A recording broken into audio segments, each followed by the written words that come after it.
con esta boca en este mundo. Fragmento.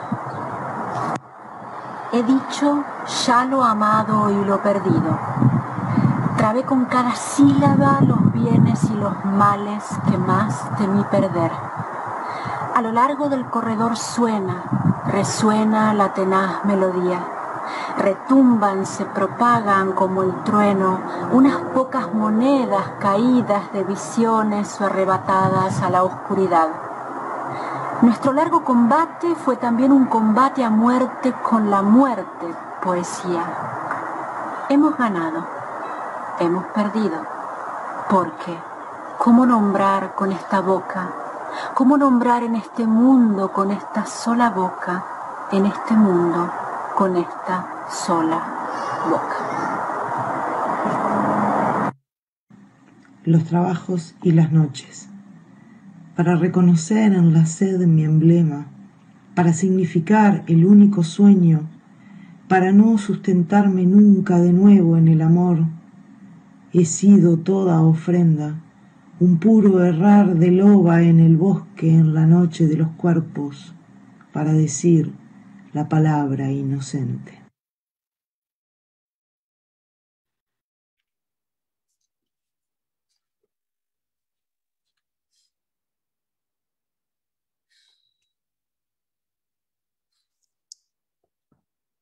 Mujer, el mundo está amueblado por tus ojos. Se hace más alto el cielo en tu presencia. La tierra se prolonga de rosa en rosa y el aire se prolonga de paloma en paloma. Al irte dejas una estrella en tu sitio, dejas caer tus luces como el barco que pasa, mientras te sigue mi canto embrujado como una serpiente fiel y melancólica. Y tú vuelves la cabeza detrás de algún astro. ¿Qué combate se libra en el espacio, esas lanzas de luz entre planetas, reflejos de armaduras despiadadas? ¿Qué estrella sanguinaria no quiere ceder el paso? ¿En dónde estás, triste noctámbula, dadora de infinito, que pasea en el bosque de los sueños?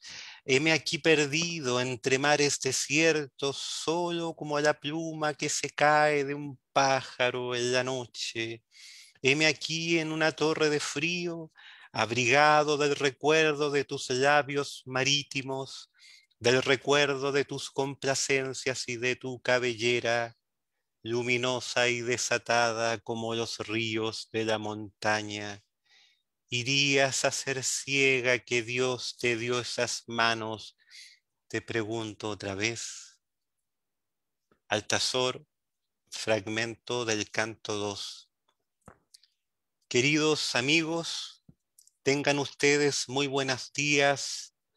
A nombre de la Fundación Vicente Huidobro, de las revistas Altazor y Nueva York Poetry Review y de Radio Universidad La República, le damos la más cordial bienvenida a la segunda jornada del Festival Internacional de Poesía Vicente Huidobro, nacida en todos los sitios, celebrando los 90 años de la publicación de Altazor. A continuación, dejo con ustedes a Marisa Russo, poeta y directora de Nueva York Poetry Press y Nueva York Poetry Review, quien tendrá la misión de presentar a nuestras invitadas. Adelante, querida Marisa.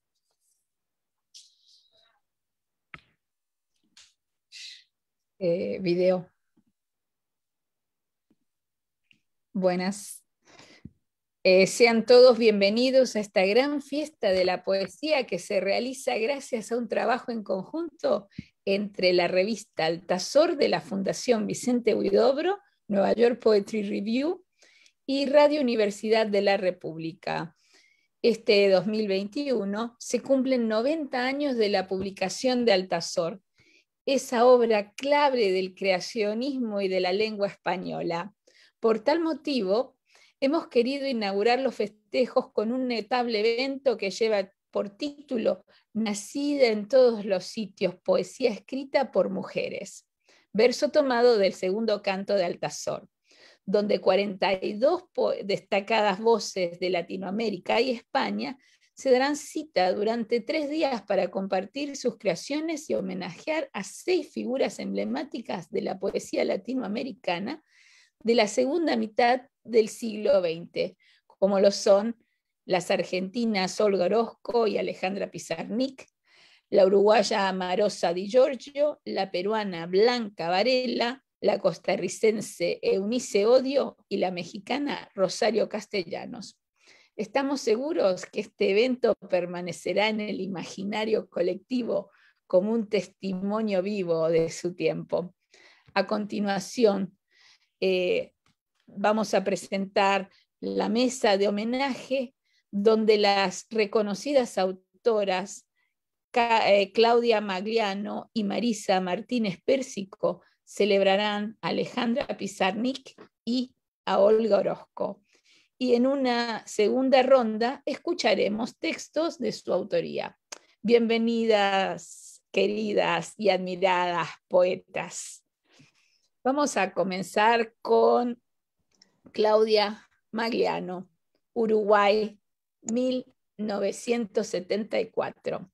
Es profesora de literatura, egresada del Instituto de Profesores Artigas.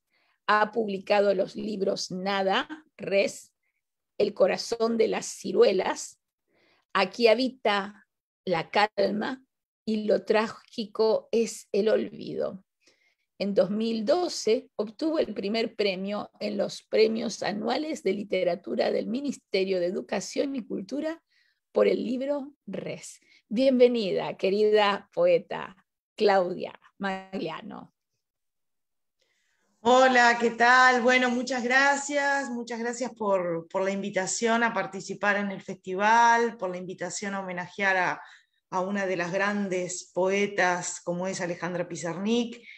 Gracias por la presentación. Yo voy a leer un trabajo que lo escribí hace unos años a propósito de unas jornadas de literatura y psicoanálisis que organizó la Asociación Psicoanalítica del Uruguay. Y el trabajo después fue recogido en la revista de la Asociación Psicoanalítica, donde se recogieron las actas del encuentro. El trabajo se titula Alejandra Pizarnik, una poética del yo al yo. A lo largo de la obra poética de Alejandra Pizarnik se advierte la presencia del yo transformado en materia poética. El yo es a la vez sujeto de la enunciación, tema de la enunciación y destinatario de la misma. De este modo se conforma un triángulo compuesto por un mismo elemento: mundo, yo, emisor, yo, receptor, yo. Ahora, en esta hora inocente, yo y la que fui nos sentamos en el umbral de mi mirada. No se trata aquí, a nuestro criterio, del mito de Narciso. El yo no se contempla, sino que busca explicarse, explicar con palabras de este mundo que partió desde mí un barco llevándome. Este texto reafirma nuestra tesis inicial acerca de que el receptor es el propio yo. Solo para ese yo es esta explicación casi inexplicable. La poesía de Alejandra Pizarnik no es un monólogo, es un diálogo. Diálogo con uno mismo, pero el yo no es otro, sino que sigue siendo yo aún fuera del propio yo. Por esto creemos que no podríamos hablar tampoco de un desdoblamiento, porque ese yo poetizado no está tratado como un elemento externo y objetivo. Una posible definición de género lírico nos permite afirmar que la poesía se trata de la objetividad del mundo enfrentada con la subjetividad del yo lírico. Esa objetividad sería la materia poética y la subjetividad el elemento transformador de dicha materia. La cebolla es escarcha, cerrada y pobre. Miguel Hernández. De pronto sopló el viento sur y se estremeció el corazón de la arboleda. Alberto Girri. Citamos estos ejemplos, aunque es claro que la lista podría ser interminable. Ahora bien, ¿qué sucede en la poesía de Alejandra Pizarnik? ¿Es posible aplicar esta definición de género lírico? ¿Cuál es en su poesía la objetividad que se enfrenta a la subjetividad? Si el camino que recorre la poesía de esta autora va del yo al yo pasando por el yo, como afirmamos antes, y si la objetividad es un elemento que se encuentra por definición fuera del yo, entonces no cabe duda de que en el caso de esta poeta, aquella forma de definir el género lírico no nos resulta del todo aplicable. Porque ese yo poetizado no está tratado como un elemento ajeno al yo lírico. Creemos que no hay extrañamiento ni desdoblamiento en la poesía de Alejandra Pizarnik. No se trata del yo soy otro de Rimbaud, sino que es un yo poetizado, amalgamado con el yo lírico, que forma una unidad indivisible consigo mismo. Recordamos el breve texto ya citado. Explicar con palabras de este mundo que partió desde mí un barco llevándome. El lenguaje no sirve.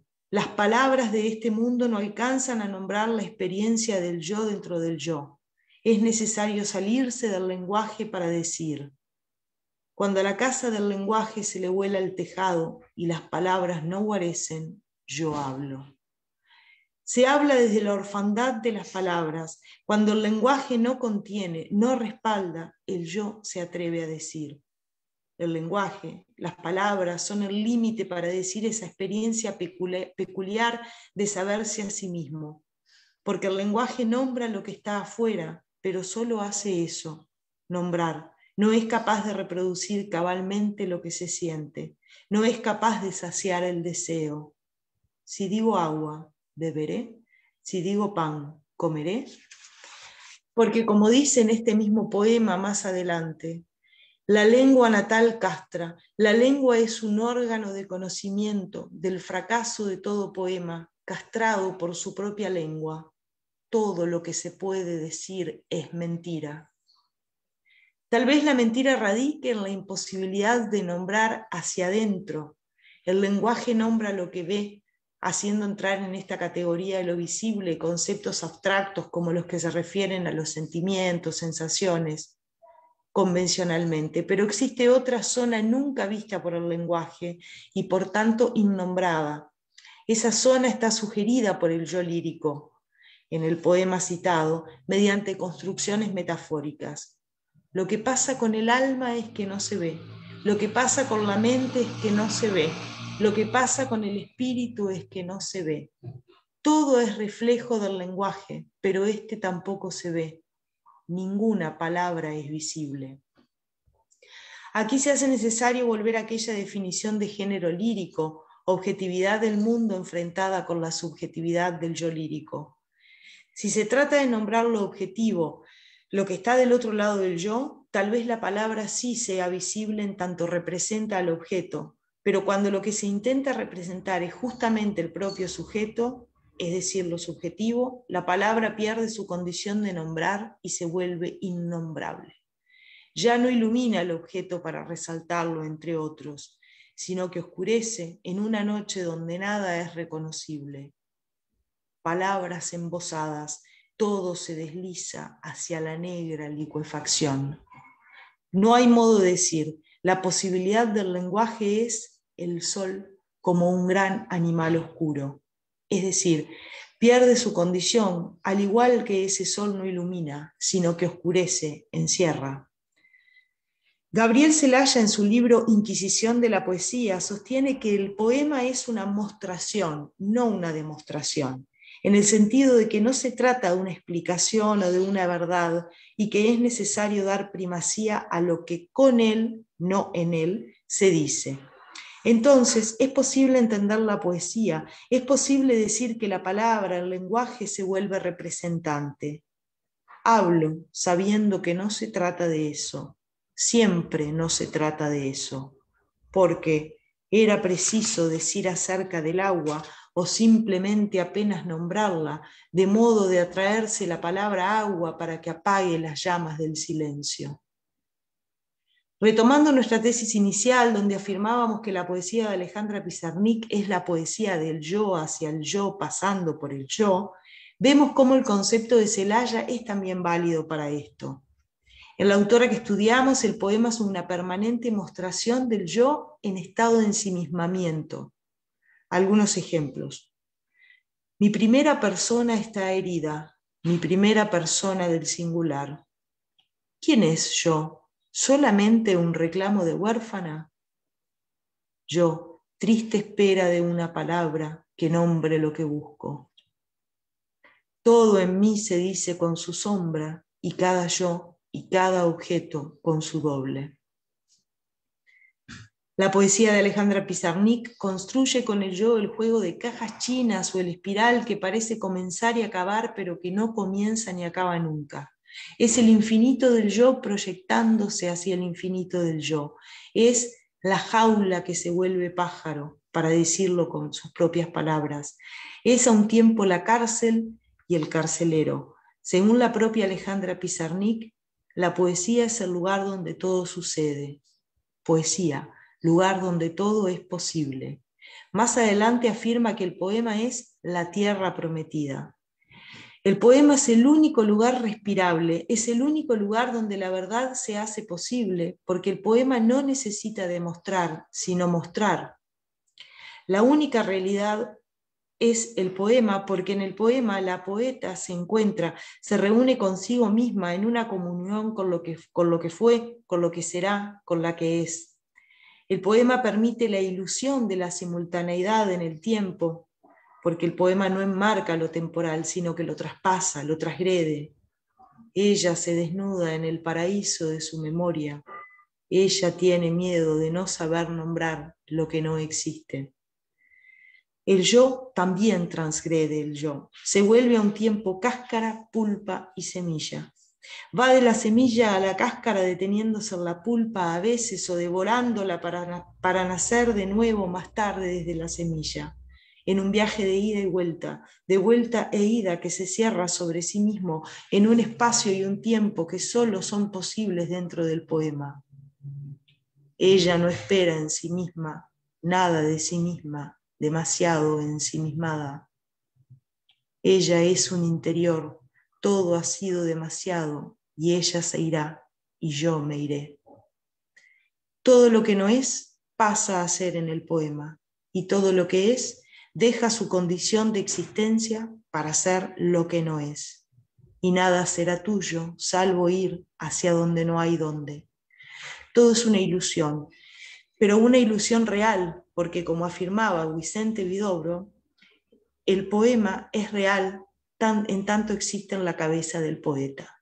Y en la cabeza del yo lírico de Alejandra Pizarnik existe el yo, aquel con el que yo dialoga, el que es cáscara, pulpa y semilla, aquel que recorre su propio camino una y otra vez, donde cada recorrido es nuevo, porque los caminos que transita son siempre otros, íntimamente desconocidos. En esos caminos, el yo se construye a sí mismo, generando su propia y única realidad, el poema. Porque incluso en aquellos poemas donde la presencia del tú se hace patente, se resuelven en una vuelta al yo, fiel a su estructura cíclica que presenta la poesía de esta poeta. Sin ti me tomo en mis brazos y me llevo a la vida a mendigar fervor. Decimos que se resuelve en una vuelta al yo, y tal vez debiéramos corregirnos, porque en realidad nunca se sale de ese yo, porque la presencia del otro lo escindiría. El que me ama aleja mis dobles, abre la noche mi cuerpo, ver tus sueños, mi sol, oh amor. Los dobles son en uno, porque se es todas mientras se es una. El uno es la posibilidad de lo múltiple. La voz del yo lírico es una polifonía del poema. La poesía de Alejandra Pizarnik es una voz múltiple que canta para sí misma, pero es también el silencio que habla, que muestra pero no demuestra, porque no es ese su objetivo. El yo lírico de Alejandra Pizarnik dice en el no decir, en la negación de decir. La soledad no es estar parada en el muelle a la madrugada mirando el agua con avidez. La soledad es no poder decirla por no poder darle un rostro, por no poder hacerla sinónimo de un paisaje. La soledad sería esta melodía rota de mis frases. En este fragmento se reúnen las dos vertientes poéticas sobre las que hemos estado tratando, la imposibilidad de decir y la presencia del yo como elemento poetizado. Hay en dicho fragmento una referencia al paisaje que evocaría o metaforizaría la soledad, pero luego de nombrado se lo niega. Se dice lo que es para después decir que no es eso que se dijo, porque lo dicho no alcanza, y no alcanza porque no representa, no identifica. Lo único que identifica es el no poder darle un rostro. La ausencia de la forma, de la imagen, crea en sí una imagen, una forma. Las cosas poseen dos cualidades, la de ser y la de no ser. Es en esta última donde se sustenta la poesía de Alejandra Pizarnik. Bebe de ese no ser para llegar a ser. Es por eso tal vez que el mundo objetivo externo al yo pierde su forma, se desvanece, se anula, porque la presencia del yo lo rebasa. No hay correspondencia entre el mundo y el yo. El yo existe en otro plano de la realidad, por eso no puede confrontarse con el otro. No puede nombrar al otro, porque si lo nombra, es decir, si le da cabida y presencia en el poema, el yo se anula. El diálogo es unilateral en este sentido. El diálogo es otro modo más de ensimismamiento, porque es una especie de boomerang destinado siempre a volver hacia quien lo lanza. La palabra sale del yo con un destino ya definido, volver al yo. No hay posibilidad de que no regrese, ya que el afuera, que puede ser el otro, no alcanzan para expresarse. La soledad sería esta melodía rota de mis frases. Las frases del yo se rompen en el intento de explicarse y quedan, por lo tanto, presas dentro del yo. Una melodía rota no anuncia en el mundo objetivo, pero sí lo hace en el mundo interior. La poesía de Alejandra Pizarnik está permanentemente ante el espejo, en búsqueda incansable de sí misma, pero no se trata de egocentrismo, porque su centro no es el yo poetizado, que tampoco es el otro yo. Es la fusión de un yo que busca decir un yo ya dicho. Es una línea que se retroalimenta de forma circular y en el dibujo que forma ese círculo se crea el poema.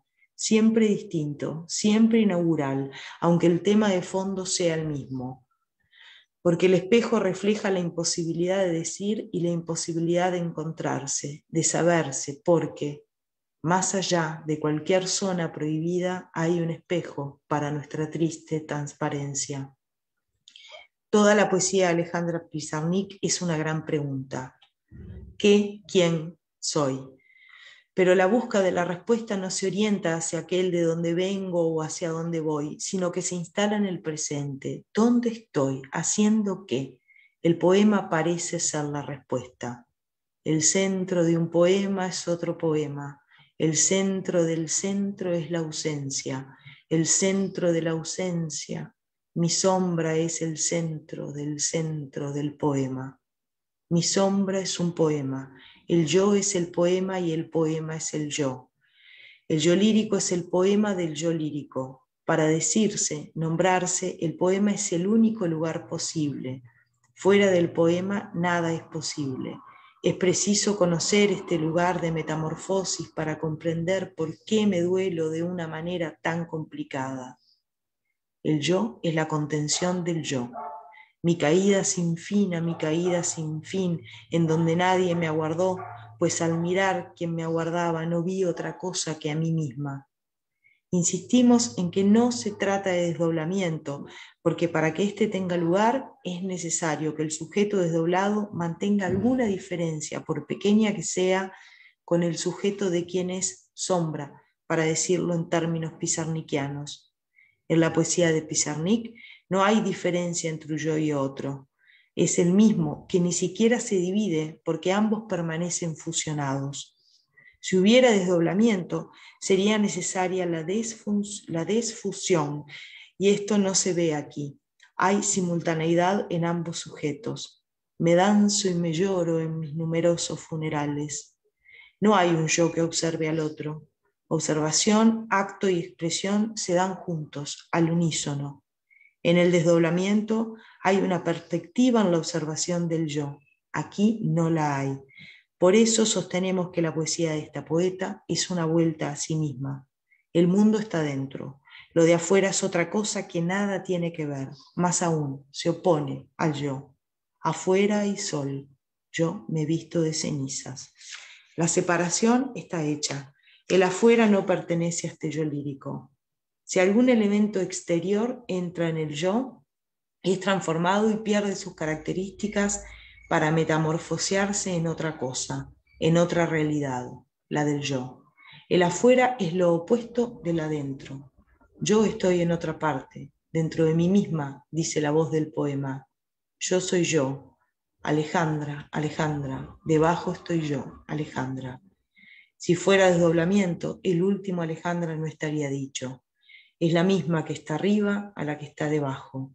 Es una y todas. Es ella, en fin, cantándose a sí misma. Recibe lo que hay en mí que eres tú. Yo soy yo, tú soy yo. Yo soy yo. Gracias.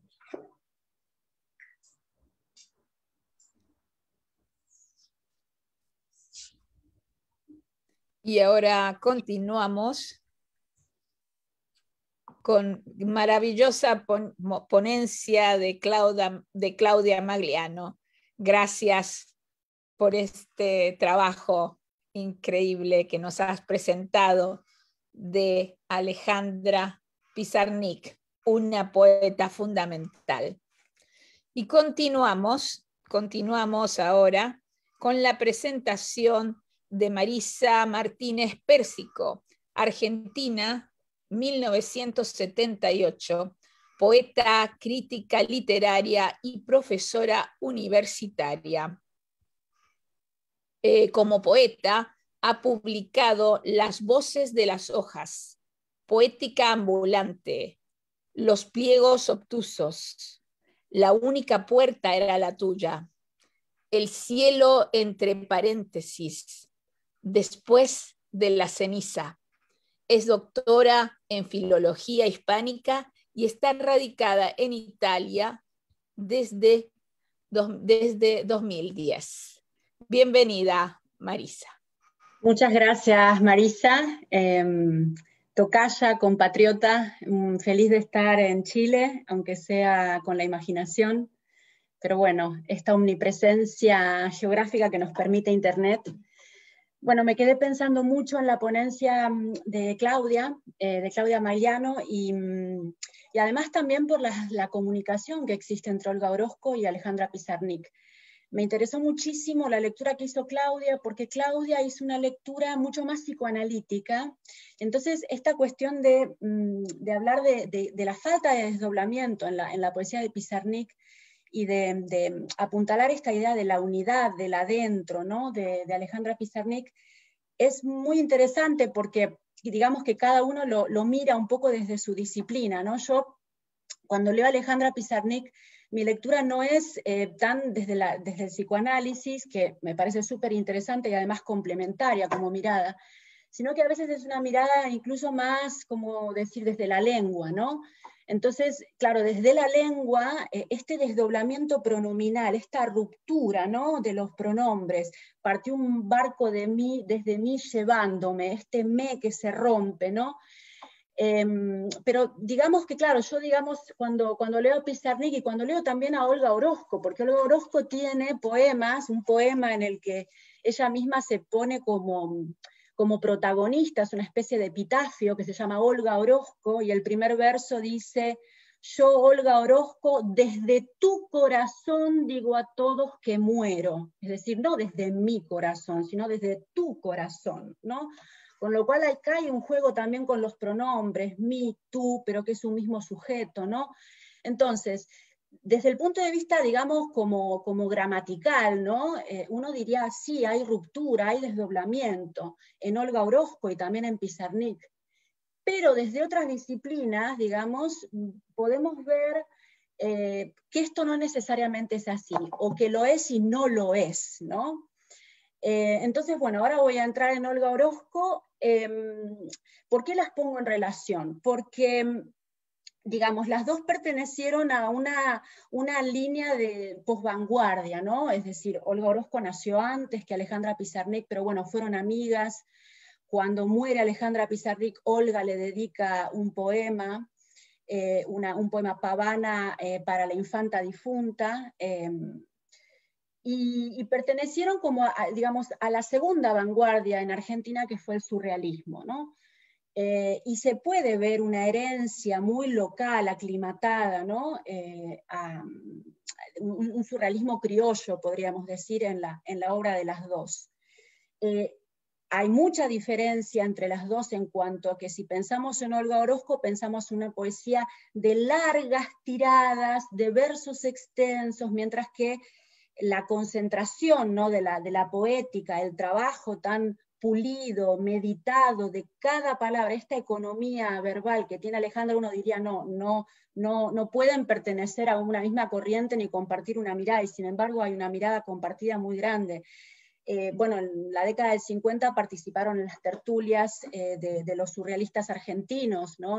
Bueno, Enrique Molina, Aldo Pellegrini, Francisco Madariaga, que tenían un poco como referente a Oliverio Girondo, ¿no? Digamos, la primera vanguardia en Argentina de los martinfierristas, como sabemos, estuvieron Borges, Nora Lange, Girondo, Marechal, pero digamos, a partir de la década del 50 es como que Girondo empieza a ser como una figura tutelar, una figura que inspira a los posvanguardistas surrealistas argentinos. Y en este grupo se encuentra Olga Orozco y se encuentra también Alejandra Pizarnik, más joven, ¿no? Muy jovencita. Entonces, a mí lo que me pasa con con Olga Orozco es que, bueno, Olga Orozco fue la primera poeta sobre la que escribí algo crítico, ¿no? Yo estaba empezando la carrera de letras y justo ella ganó en 1998 el premio Juan Rulfo en México, y entonces salió por Lumen la edición de Eclipses y Fulgores, prologada por Per Jean Ferrer, el novísimo español. Y entonces escribí una reseña sobre este libro. Y luego, para mí fue muy difícil seguir escribiendo sobre Olga Orozco porque, a diferencia de otras poetas sobre las que sí he escrito, como por ejemplo Blanca Varela, que también está siendo homenajeada en este festival, genera a mí una especie de fascinación, una especie de parálisis crítica que me obliga a quedarme en el puro goce, ¿no? En el puro goce estético. Una especie como de magia. Y entonces, hoy cuando difundía esta conversación en las redes sociales, comentaba que el año pasado, afortunadamente, una editorial argentina llamada Teseo publicó 2 volúmenes críticos sobre la obra de Olga Orozco que se pueden descargar gratuitamente de la página de editorial Teseo. Simplemente uno se tiene que registrar, y hay 2 volúmenes sumamente interesantes. Uno se llama Los juegos de espejos, poética y subjetividad en Olga Orozco, y el otro se llama Médanos fugitivos, poética y archivo en Olga Orozco. Yo voy a mencionar simplemente algunas de las ideas de determinadas contribuciones de estos libros. Antes de pasar a esto, quiero decir que si uno piensa en los campos semánticos, en los temas que desarrolla Olga Orozco, yo creo que hay 2 temas fundamentales.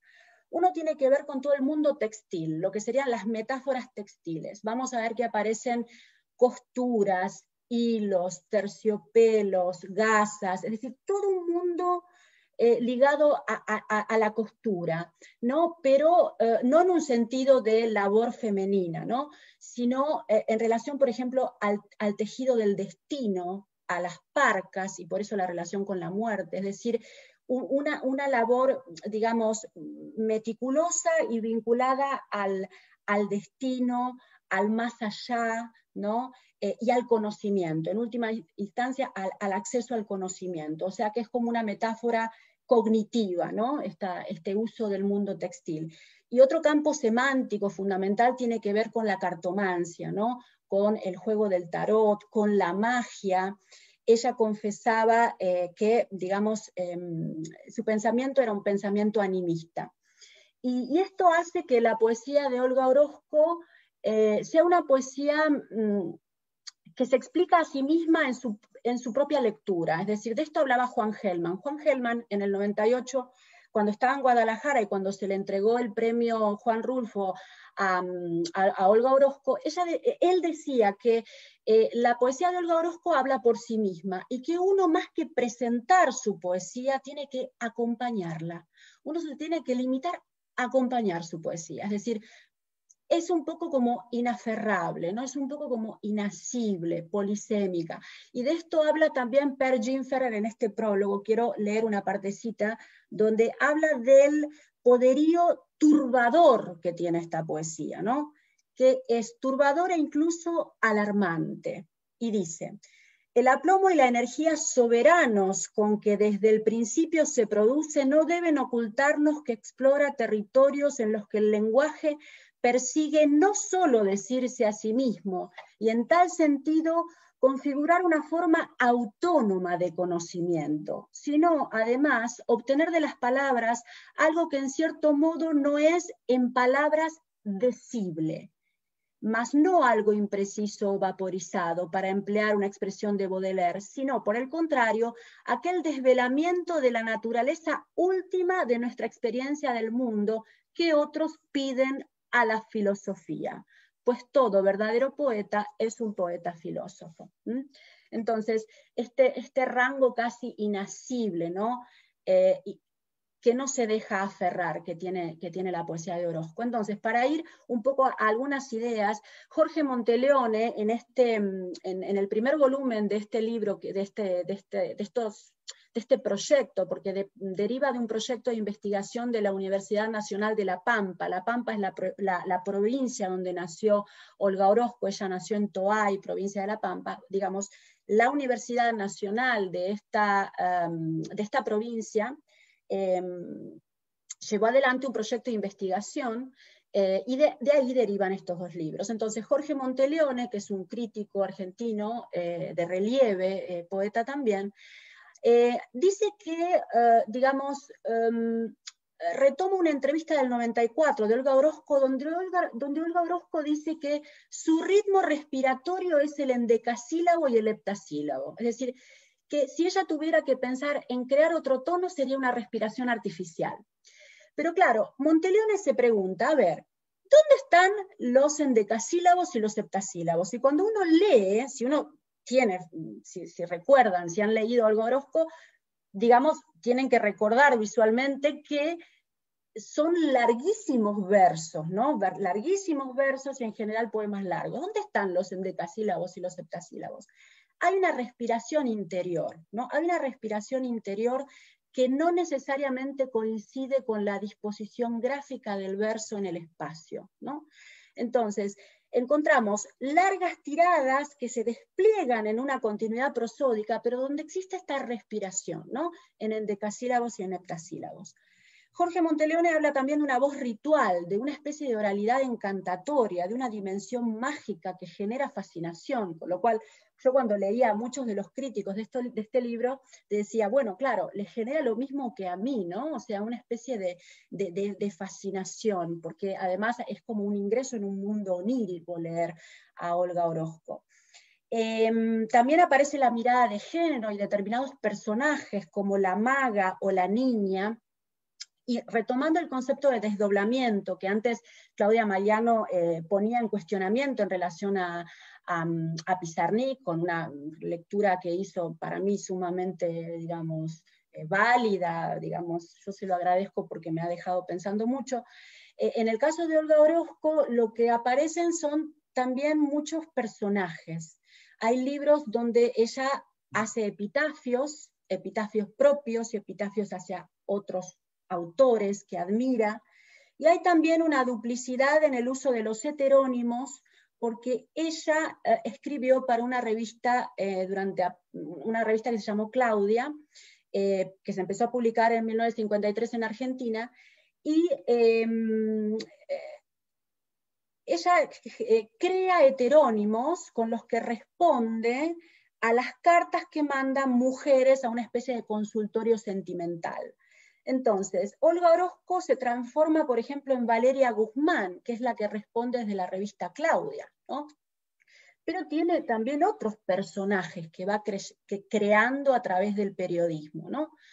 Y bueno, a esto se dedica, este es el artículo que publica en este volumen 1 Marisa Negri, una poeta argentina que se dedicó a estudiar las colaboraciones de Olga Orozco en la revista Claudia y todo este desdoblamiento, ¿no? Este desdoblamiento en distintos heterónimos. Y bueno, y en el volumen 2, porque tampoco quiero leer también algo de Olga Orozco, hablo, por ejemplo, hay distintos autores que hablan de la poética de la imagen, ¿no? Y el uso de la éfrasis en la poesía de Olga Orozco. Y a esto se dedica Lucas Margarit, otro investigador y poeta argentino, que habla de la imagen visual como central en su poética, pero que es una mirada con los ojos cerrados, es decir, es una visión interior, ¿no? Hay como un encadenamiento casi de éfrasis, ¿no? Porque la éfrasis en realidad es como una descripción verbal de objetos que provienen del campo de las artes visuales, ¿no? Por ejemplo, una larga descripción de un cuadro, de una escultura, etc. Entonces, digamos que hay como una poética de la éfrasis en Olga Orozco, pero lo que dice Lucas Margarit es que hay como una mirada interior, es decir, que ella mira mejor con los ojos cerrados, y de esto también hablaba Hellman cuando en el 98 la presentó en ocasión de la entrega de este premio. Bueno, hay una especie de juego extremo del lenguaje, ¿no? Hay un juego extremo del lenguaje en Olga Orozco, y yo quiero pasar a leer por lo menos un poema, porque bueno, quiero un poco lo que he querido iluminar de la poética de Olga Orozco, quisiera que se viera un poco también en su poesía. Y yo no puedo dejar de leer Génesis, que es probablemente el primer poema que leí de Olga Orozco, que habían publicado en el diario Clarín cuando ganó este premio. Pertenece al libro Museo Salvaje del 74, y yo creo que es un buen ejemplo de todo lo que he estado diciendo. Voy a leer Génesis. No había ningún signo sobre la piel del tiempo. Nada. Ni ese tapiz de invierno repentino que presagia las garras del relámpago quizás hasta mañana. Tampoco esos incendios desde siempre que anuncian una antorcha entre las aguas de todo por venir. Ni siquiera el temblor de la advertencia bajo un soplo de abismo que desemboca en nunca o en ayer. Nada, ni tierra prometida.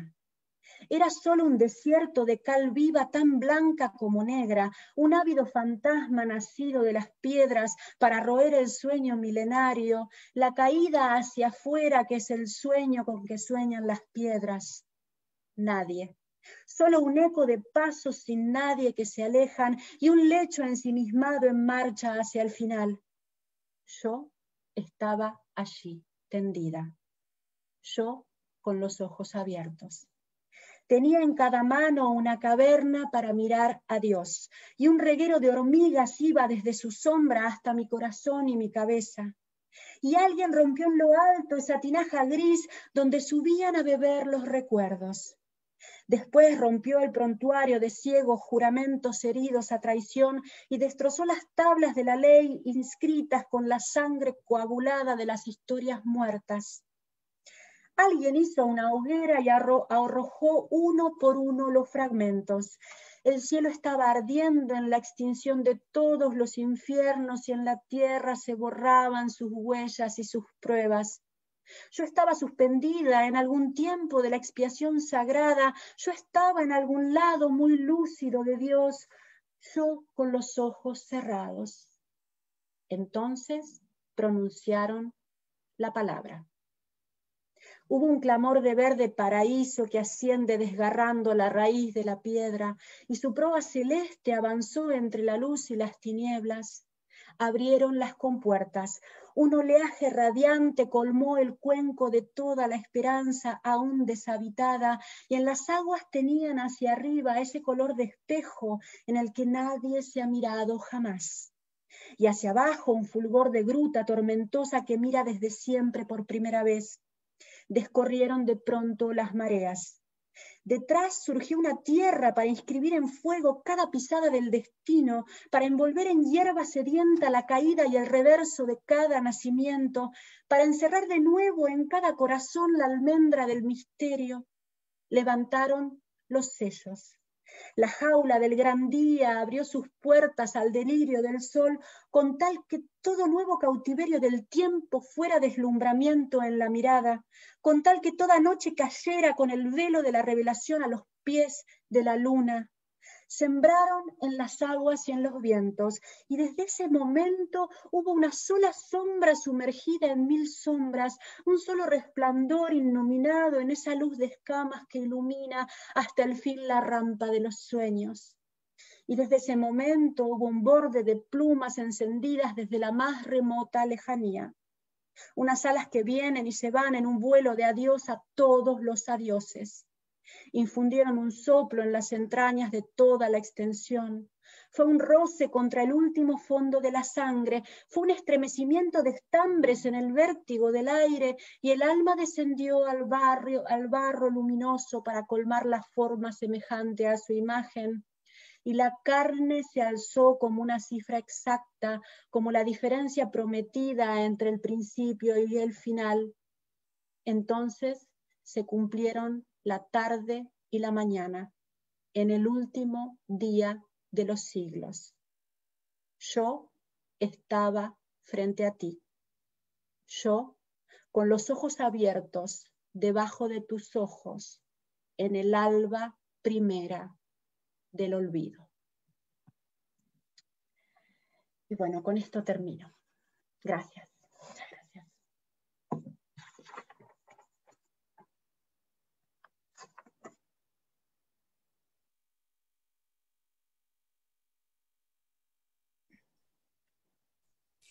Muchísimas gracias, Marisa, por tu presentación increíble de esta gran poeta fundamental en esta lengua. Y ahora vamos a la parte que todos estamos esperando, que es escuchar una selección de sus textos.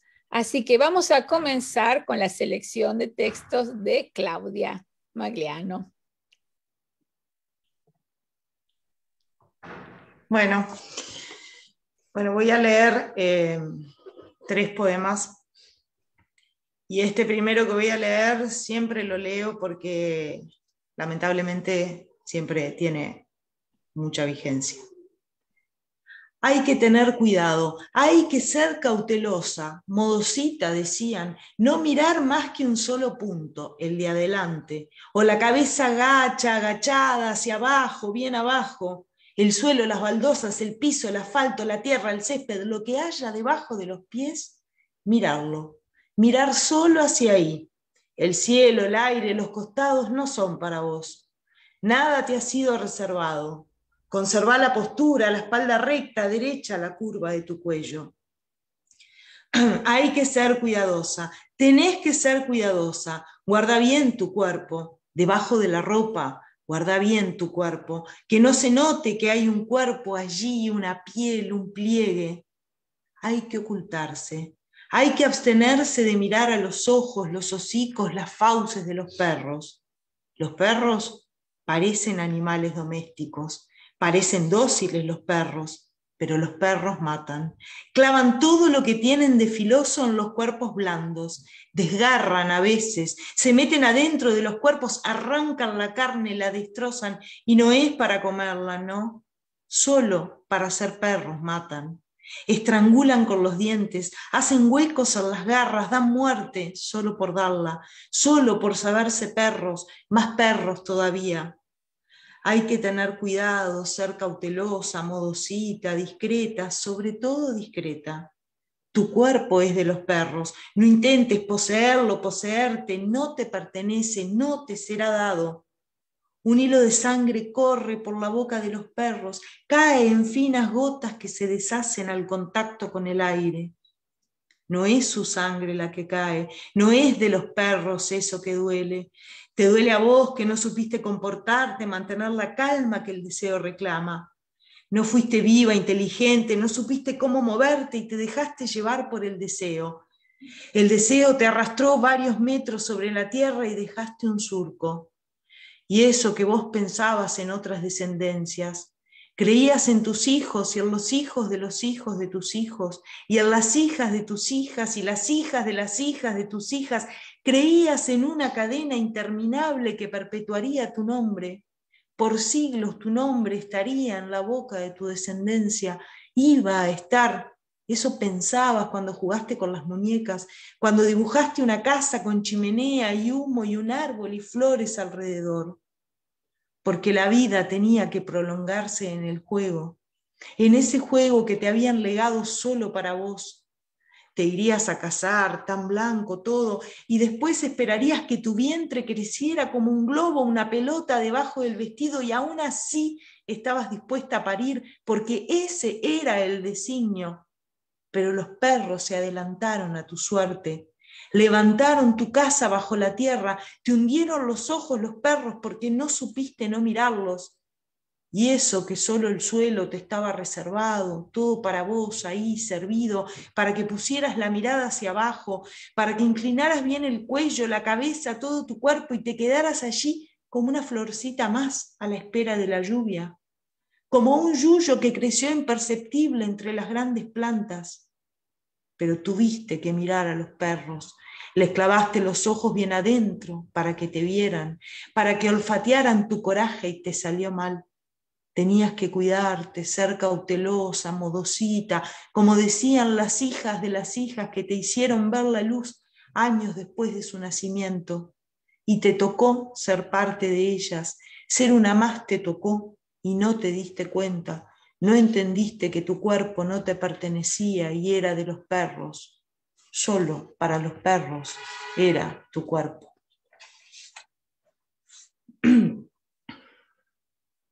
Yo hacía fuerza para que vos te murieras, para no perderte, para que te quedaras así como ahora adentro. Yo hacía fuerza para matarte, te alentaba, te daba ánimo, te estaba haciendo fiel a vos y a la literatura. No te maté, es cierto. Te conté que mandé a hacer una biblioteca hasta el techo, de pared a pared, que necesitaba una escalera para llegar al estante de arriba, que arriba había puesto los libros que más uso para aventurarme en la búsqueda de las palabras, para sentir el riesgo de una altura 2 escalones superior a la mía. Yo no te estuve matando. Solo quería que te murieras porque ya no te quedaban libros y porque ya no había una casa en la montaña cubierta de nieve y porque era verano y a vos el verano no te gusta. Y además hacía calor y estabas desnuda y yo por primera vez estaba viendo tu cuerpo y descubrí que me parezco a vos, que la forma de algunas partes tuyas es igual a la forma de algunas partes mías y yo podría haber sido vos. Entonces empecé a hacer fuerza contigo para que vos te murieras, porque tampoco quedaba aquello que era recuerdo y sostenía. Yo hacía fuerza para matarte porque vos no podías hablar y me parece que eso no te gustaba. Yo hacía fuerza para matarte porque vos no podías hablar. Bueno, y para cerrar voy a leer un poema del... Estos 2 poemas están publicados en una antología, una muestra de poesía que se llama Divina Proporción, curada por Laura Alonso, poeta uruguaya, y editada por Editorial La Coqueta, una editorial que busca difundir la poesía y apoyar a los poetas. Y este poema que voy a leer ahora es de un libro que se llama Res. El aljibe escupe el agua esa que hemos de beber, dijiste, no otra de río o estanque, porque la noche trae muertos a la superficie y en la mañana parece que ya no quedara nada, sin embargo hay restos de piernas y brazos flotando allá más lejos, cerca del molino, y no los vemos. La vida comienza justo en la puerta de tu casa, en el galpón donde se alinea la lana del rabo de las ovejas que cortaste a fuego. Chilla y aúlla el ganado, res, cabeza molida a golpes o de un solo tiro, ¡pac! Seca es la muerte de los animales, es seca y muda, muda, muda, no dicen nada los animales, no, cuando los matan. Se dejan ser presa sabrosa. Ah, hoy también comeremos tierna carne de oveja, y mañana la alfombra de cuero acariciará mi piel delante de la estufa, y haremos leños con el monte, y haremos el milagro de la noche, sin muertos flotando en el río, porque no los vemos. La vida comienza en la puerta de tu casa, sí, así, dulce es la tarde cayendo sobre los campos. Muchas gracias. Muchísimas gracias, Claudia. Y ahora vamos a seguir esta ronda de poesía con Marisa Martínez Pérsico. A ver, no sé si, creo que no se me ve. Estoy tratando de colocar el video. Ok, perfecto. Ahí está. Bueno, único encuentro. Tiene un epígrafe de Baudelaire. No te veré más que en la eternidad. Baja de tu boca a mi pecho, hasta posar la trompa, abeja, en la región convexa de néctar que te atrajo. Te escaparás alada cuando exhale la última ronda de suspiros que se extingue en la cifra de 3 horas. Por mis piernas abiertas como un plato, quiero ver tu mandíbula de toro pastar meticulosa en el vaivén sin prisas del verano. Entra en el ancla barco en la bahía, último puerto que encalló en mi pampa, puerto apenas fundado, puerto en ruinas. Fui la puta de un pueblo donde la única puerta era la tuya. Hice sonar la aldaba vacilante como quien se busca a sí misma. La palabra secreta era mi sombra. De par en par trepé las escaleras sin treguas de café por tu palacio. Hoy que esa casa no existe, no sé cómo nombrarte. Estoy en un exilio sin paredes, vegeto en los rincones oblicuos del deseo, haciendo agua en todas sus esquinas. Bajo, esta vez, por la espesura vehemente de tu abdomen, recorro tus puntos cardinales, tus 5 dimensiones, suspendida en un escalofrío que no cesa con los ojos del cuerpo que te miran. De vasto caracol lo que transcurre debajo de mi lengua. Planto mojones de saliva, me detengo, sigo, silbo, tiemblo, avanzo por líquenes, medusas, pergaminos, con el hambre en los días de desierto. Y mientras te acaricio con la palma de la boca y te mastico con los dientes de las manos, como un ala danzante de cigarra, me surcan las imágenes de un ave, de un bebé, de un alba fría de invierno en Costanera, la risa luminosa de la infancia cuando el mundo estaba entero y era bueno. Por un azar que no busco comprender, tu vientre me devuelve a esa otra orilla. En ti se acoplan todos mis pedazos. Nada duele, por fin, y esta vez la verdad tiene tu nombre. Nuestras manos tropiezan al borde de la cama, se atornillan con ímpetu silvestre imantadas de moléculas y gotas. Así duramos, en un plácido goce sin palabras. Damos vueltas por un carretel imaginario para ver el paisaje por todas sus costuras. Ribetes, canales, ventanas, tragaluces. La única piel que desconozco es la que abriga tus cuevas más profundas. Esa espina que late, no sé por qué perfume. De tus derrotas sospecho las cenizas. De nuevo frente a frente como recién nacidos que aprenden a mirar en la mirada lúcida del otro, infringes la aduana de mi cuerpo con el hábito límpido del aire, eludes el confín sin pausas de gendarmes ni requisas, corzas blancas que expulsan las colinas y este doble retosar para eximirnos de una deuda arcaica. Estás conmigo en mí, estoy contigo en ti. No existe otra certeza más pura que este instante. Lo que dura es la arena, el sótano de savia de las hojas. Con un reloj te irás como llegaste a esta batalla de fábulas perdidas. En la última estación me embiste el autobús de los adioses. Los líquidos se empiezan a enjugar. Las horas acaban de cumplirse. Empiezo a recoger mis pétalos caídos por el cuarto. Una hebilla, un zapato, el recato partido en 6 mitades, la vista, el olfato y sus contornos. el rito de la higiene en un salón contiguo, dulce y violenta intersección, único encuentro. ¿Te acompaño? No, no te preocupes, la puerta que se cierra. Y voy a terminar con un poema de mi último libro, Finlandia, que se llama Ovejas y Palabras. A veces las palabras son ovejas perdidas, otras veces animales de espuma que escogen el aprisco, pero el poeta ha de amarlas a todas, las mansas y rebeldes, las puras y lascivas, las blancas, las morenas, cuidando la armonía del rebaño. De niña, cuando oí la parábola del Evangelio de Lucas, me irritó la aventura del cabrero. ¿Cómo pudo abandonar su redil por buscar una cordera descarriada? ¿Cómo puede el verdadero amor ser negligente? Lo aprendí con los años. También para un poeta, las palabras perdidas son las más necesarias. Muchas gracias.